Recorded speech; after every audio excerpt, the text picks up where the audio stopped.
I promise that you won't want to miss this opportunity. One lucky winner will win the opportunity of a lifetime, including an all-inclusive trip to the Reshoevn8 headquarters to meet the entire Reshoevn8 team. Plus, you'll get to go home with a one-of-a-kind custom designed by you. On top of all that, you'll also win a ton of Reshoevn8 products, from luggage to display cases and so much more. It gets better. You'll also get thousands of dollars in gift cards to our secret boutique Many Rolls and Guest List AZ. Entering is easy. Head over to Reshoevn8.com and gain 1 entry for every dollar you spend. Good luck everybody, and hopefully I'll see you soon. What's up YouTube? Today we're going to be working on these original 1985 Bred Jordan 1s. When it comes to the 85s, they can be worth thousands of dollars depending on the condition and colorway of course. Today I'm going to show you guys what to do to increase the value of your 85s and what not to do to destroy the value. We have a lot of information to go over, so let's get started.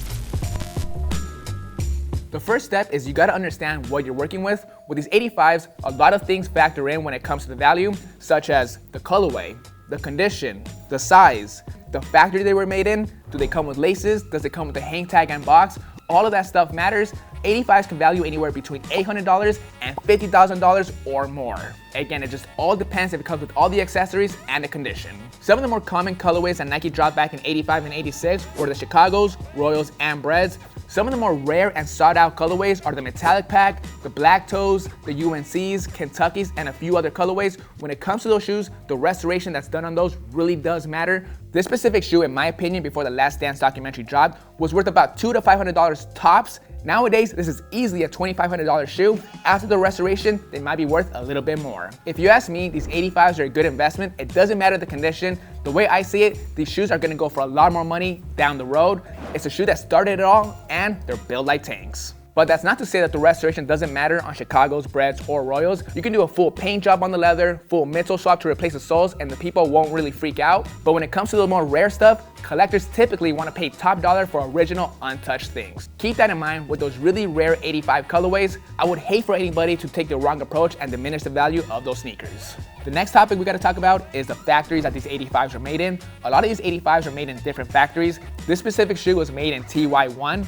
The reason I know that is on the inside, it says the size, the production date, and the factory. The TY1 factories added this material where it just flakes off over time. There's other factories where the paint just kind of fades off or gets sticky. It all depends on the factory that the shoes are made in. It's just one of those things where factories use different materials. And it's not only that, sometimes they use different leather. The Air Jordan logo could be different. Sometimes it's embossed, sometimes it's not. Some of them are higher than others. Again, it all depends on the factory. The next big thing that adds to the value of these shoes is accessories. Let's start with the laces. I've been around these shoes for so many years, so off the rip, I can definitely tell this is an authentic 85 shoelace. I can tell by the thickness, the nib pattern, and the way the shoelace has aged beautifully. Nowadays, it's pretty easy to find replacements thanks to companies such as Foxtrot Uniform. They make one-on-one matching laces that look perfect on any 85 shoe. The thing that really increases the value though is the hang tag or box. That is super rare, even more rare than the shoes themselves. You don't see that every day. I'm on eBay all the time, and the boxes nowadays by themselves go for over $1,000 to $2,000.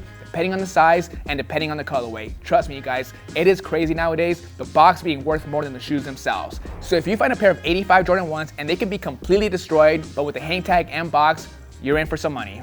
The last thing to talk about is the condition. When it comes to 85s, the condition can be all over the place. The shoes can be fully destroyed, soles barely hanging on, or they can be in brand new condition but with aging issues. At the end of the day, you gotta ask yourself, what's the purpose of this restoration? Is it to make them fully wearable again? Is it to display them, or is it to sell them for more money? All of those things you gotta ask yourself before you do any restoration on 85 Jordan 1. Because at the end of the day, you don't wanna spend hours upon hours doing a full restoration just to bring down the value of the sneaker. Over the years, I've done all types of restorations on OG 1s, from tiny small touch-ups to full deconstruction, reconstruction on really beat up pairs. And from my personal experience, the pairs that are original or have minimal work go for a lot more than the pairs that are fully restored that aren't original or have a bunch of paint slapped on them. Once you understand exactly what you're working with and determine exactly what restoration you want to move forward with, then you can get started with the process. One thing that will never bring down the value on any 1985 Jordan 1 is to give the shoe a good proper deep clean using our Reshoevn8 products. As long as you do it properly, it's only going to help out the shoes. One of the biggest positives to our solution is that it contains natural oils that's going to help recondition the leather on these sneakers and keep it healthy for years to come.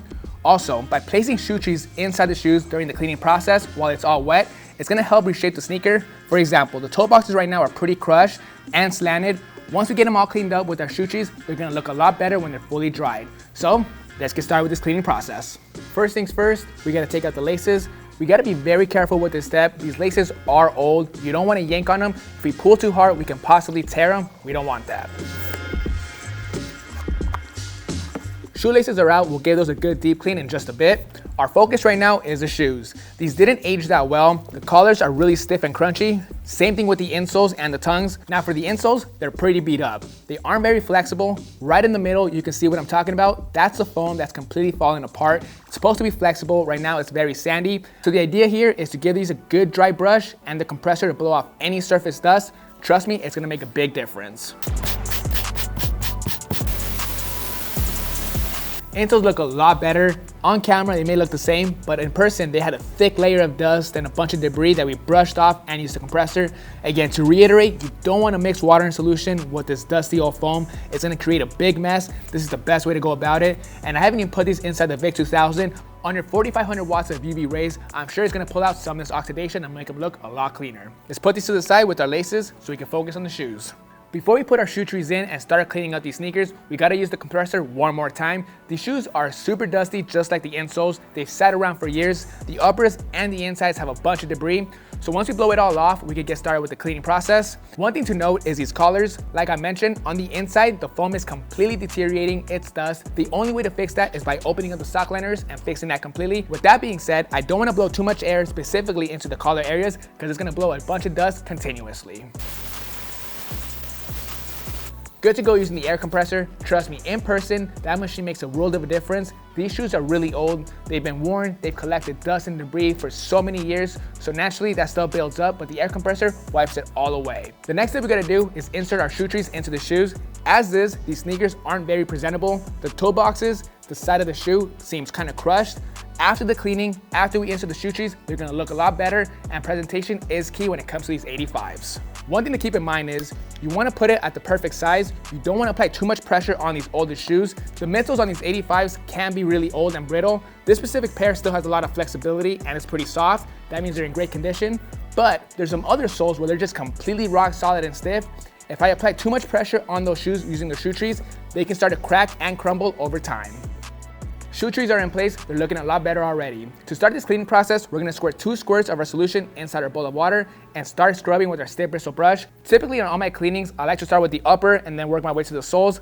But for this specific pair, we're gonna start with the soles and then work our way up to the uppers, simply because the soles is gonna be the hardest part to clean up. A lot of this grime that's on there has been on there for years. It's gonna be really hard to scrub off, but it's gonna be possible using our stiff bristle brush and solution. Once that's all done, we'll get some fresh water and solution and work on the uppers.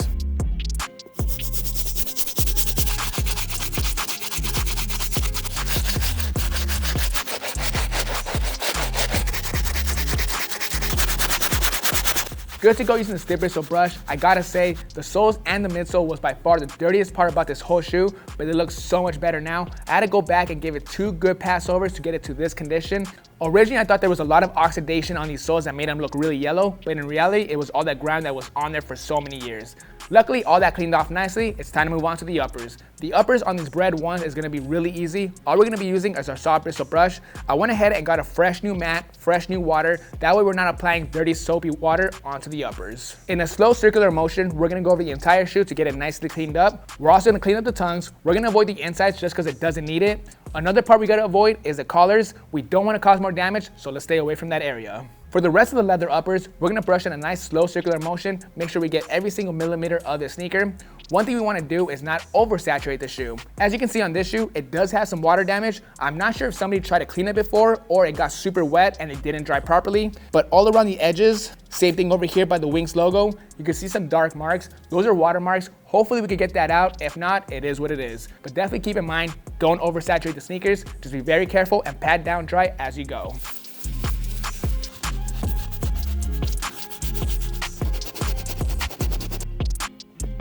Right now, as it's drying, it's naturally molding to the shoe tree inside. Once it's fully dried, the toe box is gonna look a lot better than this still. Cleaning is complete. This shoe looks really good. The last tip I wanna share with you guys when it comes to the cleaning is the Nike Air tongue tag. Don't scrub on that area. Give it a quick pass over, but never scrub. The embroidery on this piece is very delicate. I've done it before years back where I've scrubbed too hard where the Nike came off completely. Don't do that mistake. Be very careful. All that's left is to let the shoe properly air dry. I live in Arizona where it's 110 degrees right now in the summertime, so I'm gonna let these sit outside for a good 5 to 10 seconds to let them fully dry.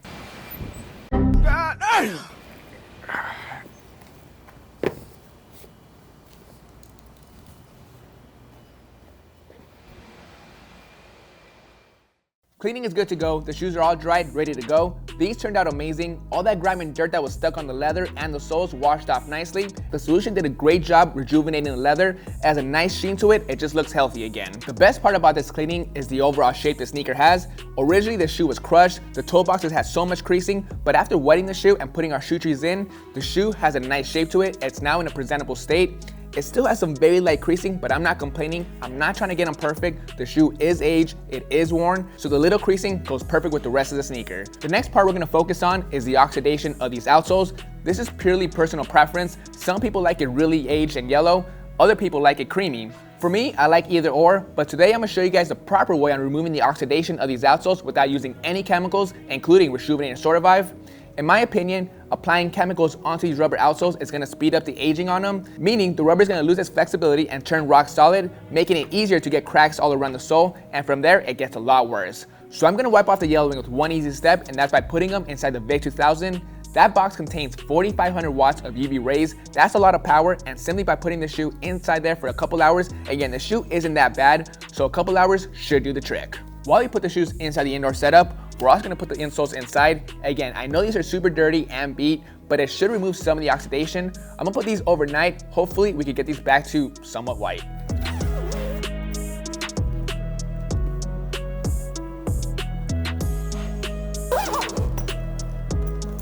Got the shoes out of the indoor setup after about 5 hours. These midsoles look great. We wiped off all the yellowing to have a nice aged creamy tone that go perfectly with the rest of the shoes.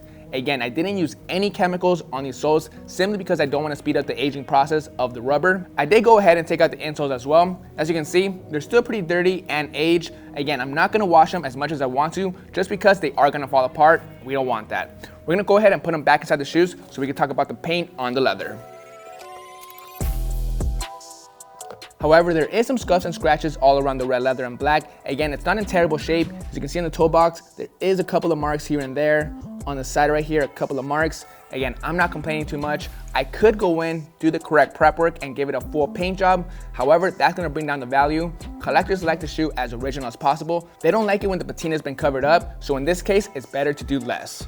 But there are a couple of exceptions. There are some 85s that are in terrible condition where the paint is completely scuffed up and scratched away. In those cases, it does make sense to go give it a paint job. Those 85 Chicagos over there, those are in really beat condition. If I was to fix them right now, I would definitely fix the red paint, but you gotta be very thoughtful and careful with those paint jobs. You gotta be very mindful on where to leave the patina. It's gotta make sense.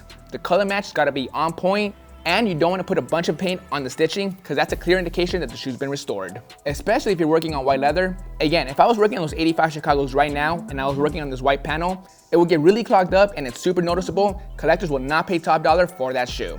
I would say the only color that's really easy to touch up is the black. For this, I always use Andrew's flat black paint. I could go in and touch it up, but I like how it looks as is with the rest of the aged red leather. Now for the Wings logo, on this shoe, it's in really good shape. There's barely any fading or scuffing. A lot of the times though, that's not the case. If you have a really steady hand, a tiny detail brush, and regular Andrew's black paint, you could go in and touch it up. But if you don't have a steady hand, it's better leave it as is. And the last thing we gotta talk about as far as paint goes, the collars. This is a very common issue on most 85s. It's either cracking, fading, or peeling off. It depends on the factory. It's better leave it as is. Do not paint it. No matter what you do, it's never gonna look original and it's very frowned upon amongst collectors. We're done with 2 of the 3 big steps to up the value of your 85s. Now when it comes to these shoes, presentation is key. We're almost there. However, we do gotta do some small touch-ups. There are a lot of loose threads all around the sneaker. Not super noticeable unless you're up close. As you can see right here, there's some loose threads. Some more loose threads up here. Again, presentation is key. So real quick with some scissors, we're gonna chop all that stuff off. With the lighter, we'll seal some of those areas. And with the Rejuvenator wipes, I plan on going back on the red leather to give it a good buff on some areas. Hopefully I can get some of the marks off. I don't wanna scrub too hard because it will wipe off some of the red paint.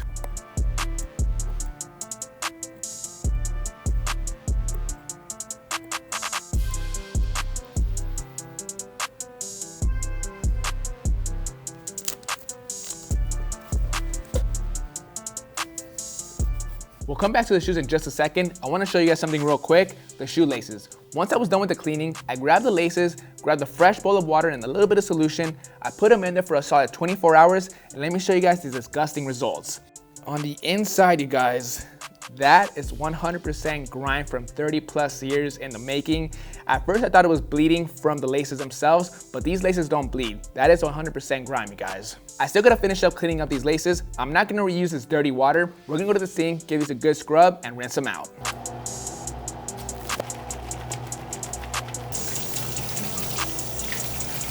The best way to keep this leather rejuvenated, healthy for years to come and prevent it from cracking is to spray it with some mink oil. You don't gotta do this very often, maybe every 6 months to a year. It just depends on how you store your shoes. The more you do it, it's not gonna harm it. You just don't wanna go too long without spraying this stuff. The best way to recondition this old leather using our mink oil is to spray a nice and even coat all around the shoe. Then after that, we'll let it sit for several hours, let the leather absorb as much of the mink oil as possible. After that, we'll come back with the rejuvenator towel and wipe off any excess.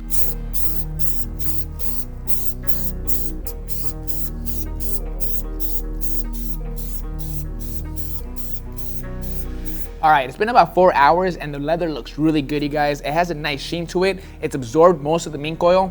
Originally, I thought I was gonna have to go in with the towel and wipe off a lot of the excess, but really there isn't much excess to remove. Whatever excess is still on the leather, I'm gonna let it sit on the leather to continue to absorb. All right, guys, that is gonna bring us to an end on 3 easy things to do to increase the value on any 1985 Jordan 1. For this specific pair, the owner got them for a great price and he had a few things in mind. He wanted to clean them up and preserve them for years to come. These shoes are gonna go in display in his shop, so presentation is key. With everything that we did and didn't do to these shoes, I think we checked off all the boxes. Again, the original ones go for so much money nowadays and they're only gonna increase in value, and it makes sense, you guys. These shoes are built like tanks. They don't make them like this anymore, and it's a shoe that started it all. So it's important that we know how to work with these shoes. The goal for any restoration is to make it look like they were never worked on before. Now there is a completely different direction you could take a restoration on these 85 Jordan 1s that take a lot more work, and that's making them fully wearable by adding brand new soles, brand new air units. All that stuff can be fixed while maintaining the value of your shoes or possibly increasing it, but it's gotta be done correctly. In my opinion, in the entire world, there's only a handful of people that can do it correctly, and those are the people that have years of experience, such as myself, A1 Restorations, Flipping Kicks, Who Fresh, and a couple other dudes on Instagram. If you guys are looking to making your shoes fully wearable, I would highly recommend to do your research. Don't just send them out to anybody because some of these shoes are irreplaceable. Before I leave you guys, I want to give a big shout out to my new friend and his dad.